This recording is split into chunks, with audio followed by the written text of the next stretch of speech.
নমস্কার বন্ধুরা, দেখো আজকে আমি চিচিঙ্গা ভাজা করব। তেল দিয়ে দিলাম কড়াইতে, দিয়ে দিলাম শুকনো লঙ্কা একটা, হলুদ দিয়ে দিলাম, সর্ষে দিয়ে দিলাম। এবার দিয়ে দিলাম চিংড়ি মাছটা, একটু ভেজে নেব চিংড়ি মাছটা। তারপরে দিয়ে দেবো পেঁয়াজ কুচানো। এইভাবে চিচিঙ্গা ভাজা খেয়ে দেখো, খুব ভালো লাগে। নেড়ে চেড়ে দিয়ে দিলাম আমি চিচিঙ্গা ভাজাটা কেটে ধুয়ে জল ঝরিয়ে রেখেছিলাম, নাহলে চিচিঙ্গা ভাজা ধুয়েই বসালে কিন্তু গপ গপ করে জল বেরিয়ে যায়, অনেকটাই জল হয়। তার জন্য আমি ধুয়ে রেখে দিয়েছিলাম। এইভাবে চিচিঙ্গা ভাজা খেয়ে দেখো। দিয়ে দিলাম নুন, দিয়ে দিলাম হলুদ। এবার মিশিয়ে গিয়ে আমি চাপা ঢাকা দিয়ে দেব। চাপা ঢাকা দিয়ে দিলাম। এবার কিছুক্ষণ পরে আমি আবার তুলে নেড়ে দেব। এবার একটু সেদ্ধ হতে থাক।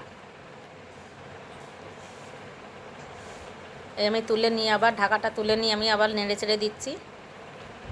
এইভাবেই ভাজবো, ভাজাটা হয়ে যাবে, বেশ খেতেও খুব সুন্দর লাগবে। এবার স্বাদ মতো দিয়ে দেবো চিনি। যে যেরকম মিষ্টি খাবে সে সেরকম মিষ্টি দেবে। আমরা একটু চিচিঙ্গা ভাজাতে একটু মিষ্টি মিষ্টি ভালো লাগে, তাই আমরা একটু মিষ্টি বেশি দিই। তোমরাও যেরকম খাবে সেরকম করবা। এরকম করে খেয়ে দেখো, চিচিঙ্গা ভাজা খুব ভালো লাগে খেতে।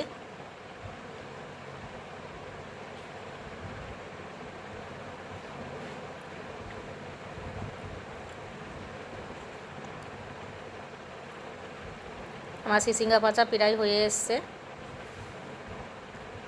নামিয়ে নিচ্ছি। দেখো চিচিঙ্গা ভাজা আমার হয়ে গেল। তোমরা সবাই ভালো থেকো। টাটা, নমস্কার।